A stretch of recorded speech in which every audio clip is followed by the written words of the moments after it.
تاریخ عالم اور تاریخ اسلام میں بہت کم ایسے مشہور فاتحین اور حکمران گزرے ہیں جن کو مسلمانوں کے ساتھ ساتھ عیسائی بھی عزت کی نگاہ سے دیکھتے ہوں اور ان کی بہادری، رحم دلی اور دانش مندی کے قائل ہو کر ان کی مثالیں دیتے ہوں۔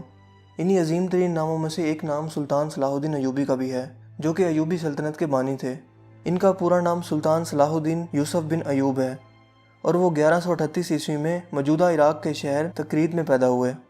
ان کی قیادت میں ایوبی سلطنت نے مصر، شام، یمن، عراق، حجاز اور دیار باکر پر حکومت کی۔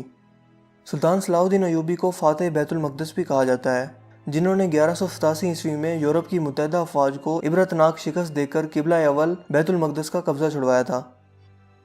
سلطان صلاح الدین ایوبی نسلاً کرد تھے اور 1138 عیسوی میں کردستان کے اس حصے میں پیدا ہوئے جو اب عراق میں شامل ہے۔ شروع میں وہ سلطان نور الدین زنگی کے ہاں ایک فوجی افسر تھے،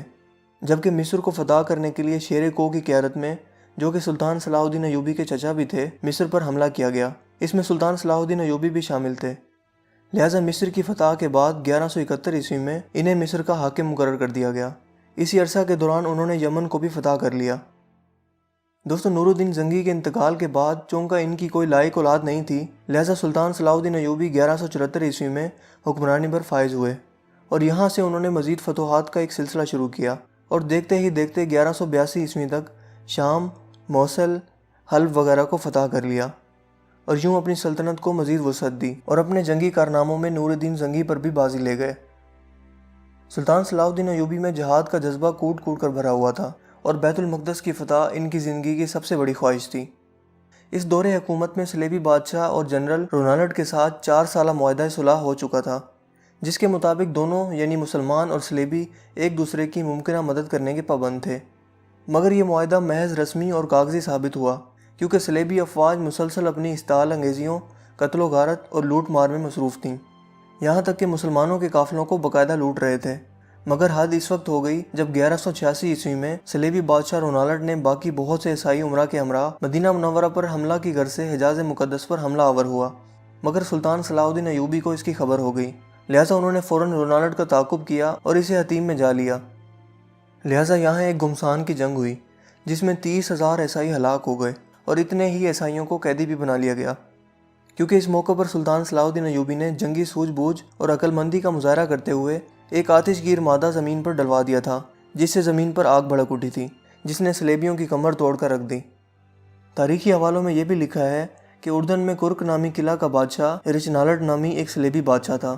حجاز مقدس کے لیے مسلمانوں کے قافلے اسی کرک قلعے کے پاس سے ہو کر جایا کرتے تھے۔ رچنالڈ نے ایک مرتبہ مسلمانوں کے حاجیوں کے قافلوں کو لوٹ لیا اور بڑے غرور میں بولا کہ بلاؤ اپنے محمد کو کہ وہ تمہیں بچا لے، اور یہ کہہ کر اس نے تمام حاجیوں کو وہیں موقع پر ہی ذبح کر دیا۔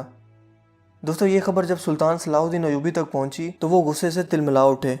اور اس موقع پر قسم اٹھا لی کہ جب تک میں اس ظالم کو اپنے ہاتھوں سے قتل نہیں کروں گا تب تک چین کی نیند نہیں سوؤں گا۔ اسی دوران تقریباً 3.25 سال کے عرصہ تک سلطان کبھی کروٹ لگا کر نہ لیٹے، جبکہ زیادہ نیند ان کو ستاتی تو وہ خیمے پر موجود پائیدان کے ساتھ ٹیک لگا کر اپنی نیند پوری کر لیتے۔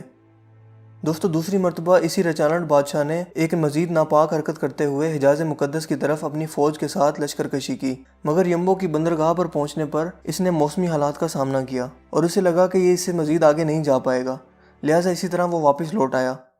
اس موقع پر بھی جب سلطان صلاح الدین ایوبی کو اس چیز کی خبر ہوئی تو انہوں نے رچنالڈ کے قتل کی دوبارہ قسم کھائی۔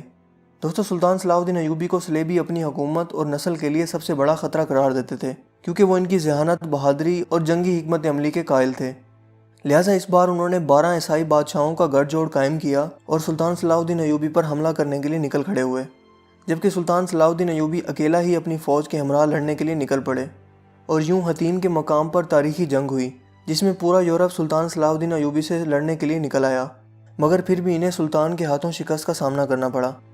لہٰذا جنگ میں ہارنے کے بعد جب عیسائیوں کے یہ 12 بادشاہ سلطان صلاح الدین ایوبی کے خیمے میں بھیجے گئے تو پیاس کی شدت سے سبھی بادشاہوں کا برا حال تھا۔ سلطان صلاح الدین ایوبی نے سبھی کو پانی پیش کیا سوائے رچنالڈ کے،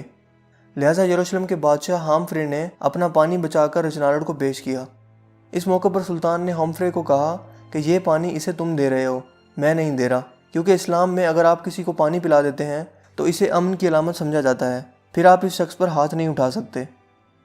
اس موقع پر سلطان صلاح الدین ایوبی نے رچنالڈ کو اسلام کی دعوت بھی دی، مگر اس نے انکار کر دیا اس کے بعد سلطان صلاح الدین ایوبی نے کہا کہ میں نے تیرے قتل کی 2 مرتبہ قسم کھائی تھی، ایک مرتبہ جب تم نے لشکر حجاز مقدس پر حملہ کیا، اور دوسری مرتبہ جب تم نے حاجیوں کے قافلوں کو لوٹا تھا اور کہا تھا کہ بلاؤ اپنے محمد کو کہ وہ تمہیں بچا لے۔ لہٰذا میں نے ان دونوں موقعوں پر قسم کھائی تھی کہ میں تجھے اپنے ہاتھوں سے قتل کروں گا، اور آج حضرت محمد صلی اللہ علیہ وآلہ وسلم کا ادنا سا خادم اس فریضہ کو سر انجام دینے لگا ہے۔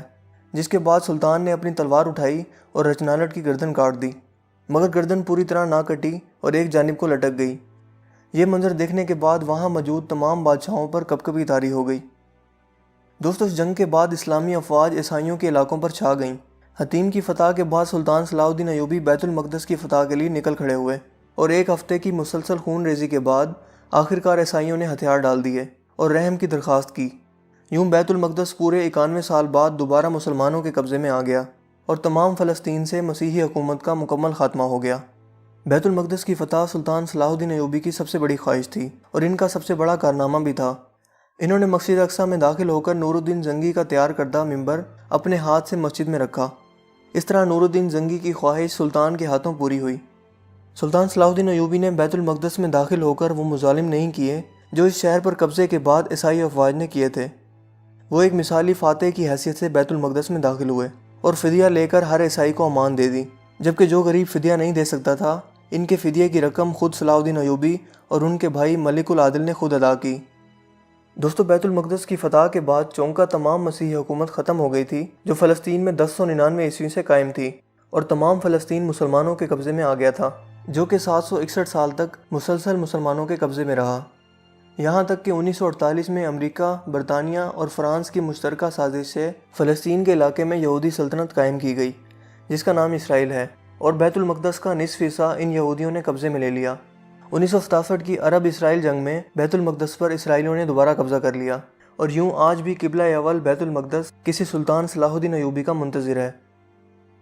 دوستو، بیت المقدس پر قبضے کی خبر جب یورپ پہنچی تو تمام یورپ میں کوہرام مچ گیا اور ہر طرف لڑائی کی تیاریاں ہونے لگیں۔ جرمنی، اٹلی، فرانس اور برطانیہ کی فوجیں اس قبضے سے لڑنے کے لیے روانہ ہونے لگیں۔ یورپ کی اس متحدہ فوج کی تعداد 6 لاکھ کے قریب تھی۔ عیسائی فوج نے اب تک اتنی عظیم الشان فوج ابھی تک قائم نہیں کی تھی۔ یہ عظیم الشان لشکر یورپ سے روانہ ہوا اور عکا کی بندرگاہ کا محاصرہ کر لیا، جبکہ سلطان صلاح الدین ایوبی نے تنہا عکا کی حفاظت کے لیے تمام انتظامات مکمل کر لیے تھے، مگر صلیبیوں کو مسلسل یورپ سے مدد پہنچ رہی تھی، لہٰذا اس مارکے میں 10,000 عیسائی قتل ہونے کے باوجود صلیبیوں نے محاصرہ جاری رکھا، جبکہ دوسری طرف سلطان صلاح الدین ایوبی کو کسی دوسرے اسلامی ملک کی مدد اور تعاون حاصل نہ ہو سکا۔ اس لیے صلیبی ناکہ بندی کی وجہ سے اہل شہر اور سلطان کا تعلق ٹوٹ گیا، اور سلطان باوجود اپنی پوری کوشش کے مسلمانوں کو مزید طاقت فراہم نہ کر سکے، لہٰذا تنگ آ کر شہر کے لوگوں نے امان کے وعدے پر اپنے شہر کو عیسائیوں کے حوالے کر دینے پر رضامندگی ظاہر کی۔ فریقین کے درمیان معاہدہ طے ہوا جس کے مطابق مسلمانوں نے 2 لاکھ اشرفیاں فدیہ جنگ ادا کرنے کا وعدہ کیا، اور صلیب اعظم اور 500 عیسائی قیدیوں کی واپسی پر مسلمانوں نے ہتھیار ڈال دیے۔ مسلمانوں کو اجازت دے دی گئی کہ وہ اپنے تمام مال و اسباب لے کر شہر سے نکل جائیں، مگر رچرڈ صلیبی بادشاہ نے عہد شکنی کی اور محصورین کو قتل کر دیا۔ دوستو، عکا کے بعد صلیبیوں کا اگلا مارکہ اسکلان تھا۔